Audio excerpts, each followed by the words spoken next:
Okay, so I got like 9 to 10 hours of sleep, so that's pretty good. It's safe to say that my sleep schedule is flipped so that I get tired at nighttime and I have energy during the day. I don't think this is like negative anxiety or nothing. I think this is a back problem. Like my neck and my upper back area, middle chest area, that shit has like a problem. I'm probably not even a sad person. Like I like to like I be thinking I'm anxious, but I'm probably not anxious. I probably just have this back problem, bro.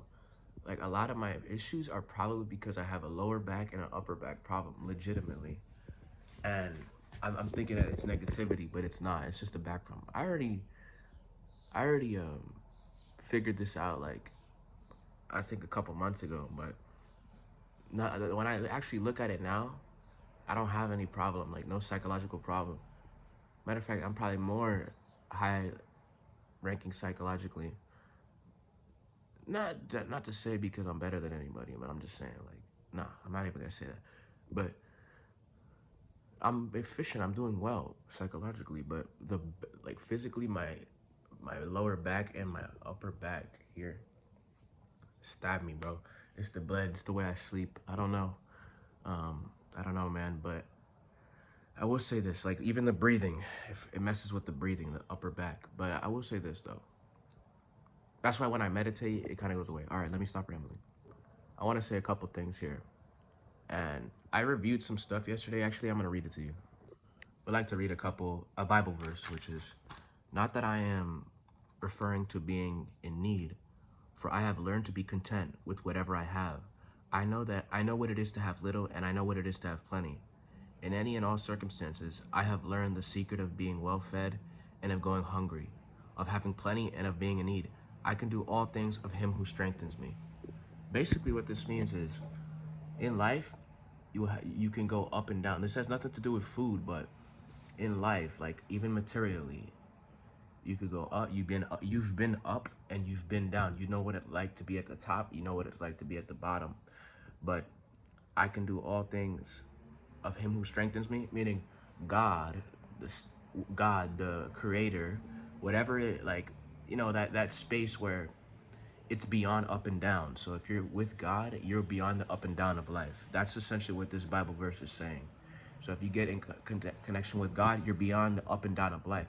So now you can do anything of him who strengthens you, meaning you are in an infinite powerful state all the time. Past the up and down flows.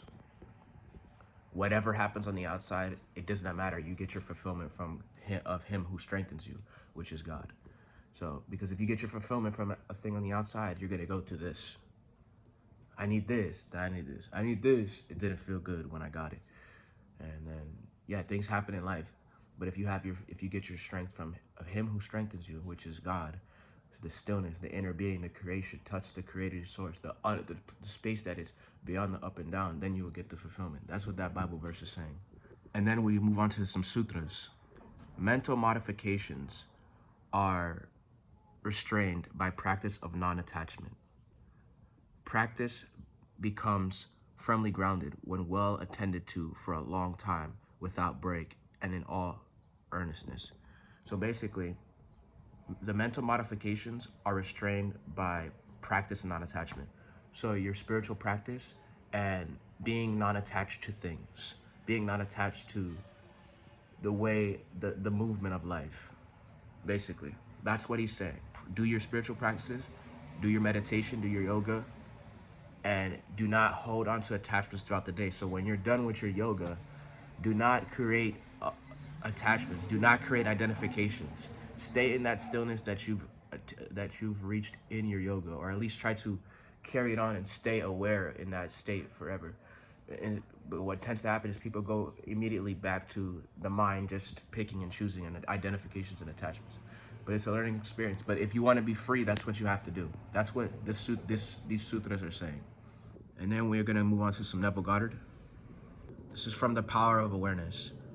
When you know consciousness is the one and only reality, conceiving itself to be something good, bad, or indifferent, and becoming that which it conceived itself to be, you are free from the tyranny or second causes, free from the belief that there are causes outside of your own mind that can affect your life. Basically, let me gather my thoughts. Basically, right now, the only reason why you experience suffering is because, first of all, it could be because the body, and then it could be because the mind. But at the end of the day, the real core substance of why you experience suffering is because you're attached to something. The consciousness is conceived itself to be something. Hence, that's why you suffer. Consciousness in itself is a complete, unlimited space of infinity. So it's perfect, right? Nothing you can add on to it. But what happens is with that consciousness, which is what you are and every other thing in existence is, with that consciousness, it becomes identified with something. Neville Goddard does say, if a tree was articulate, a tree would say, I am a tree. But a tree is not articulate. But the tree holds the concept of being a tree. That's why it's a tree. It does it on a level that it's not articulate. But a human being has sort of an articulate psyche where they say, I am a businessman. I am a human. I am nice. I like doing this stuff. I want to do this. All these things that the mind starts to create. This is why you suffer, and this is why the life you live. This is why the life you live, because of these concepts you hold of yourself. If you drop all concepts of yourself and you remain in the pure awareness, in the pure consciousness, then that is essentially the truth, and that is essentially what every human being essentially doesn't know they need, but it's what they really want, and they do it, and they try to attain that state through achieving things. But that's essentially why your life is the way it is, because of the concept you hold of yourself. You say, I'm a failure, I'm a loser, I'm weak, it's hard, it's difficult. These are concepts, and you've dug yourself a nice little hole, and it's unconscious concepts. So there's stuff that's on the surface, but there's stuff in the unconscious realm that you have to become aware of in order to change your experience of life. Like, you have to become aware of these things that you've placed deep inside your unconscious mind, in this field of energy, there are things that you've held on to that you don't know that you've planted in there. And so you become more aware through your practice of the sutras. Mental modifications are restrained by practice and non-attachment, and consistent practice and bringing it throughout the day. These things begin to come up eventually they come up, and they just come up, and then you become more aware. And then, like I said, nothing on the outside can give you the fulfillment you need. So you have to be fulfilled by God, or that pure consciousness state. That's what I've learned today. These three, it's from the Bible, from the sutras, and from Neville Goddard. These things are truth. They are truthful things of why you experience suffering, of why your life the way it is, and what is the true bliss.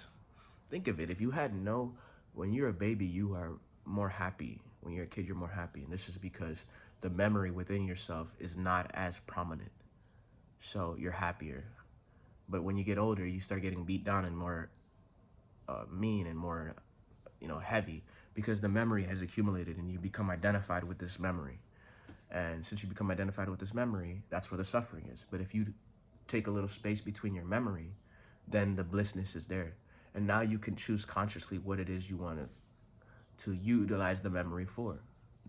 That's life. That's physicality in a nutshell. You do things, everything is done according to memory. And your identification with the memory of being a failure, the memory of being anxious, the memory of being scared, the memory of being brave, the memory of being rich, the memory of knowing that you're capable of doing something. Everything is memory. You go tackle a project and you're like, I don't know if I can do it. That's memory. That's memory. Even that I don't know shit is a memory. Pure consciousness is pure awareness. Pure untouched awareness. And yeah, that's basically this.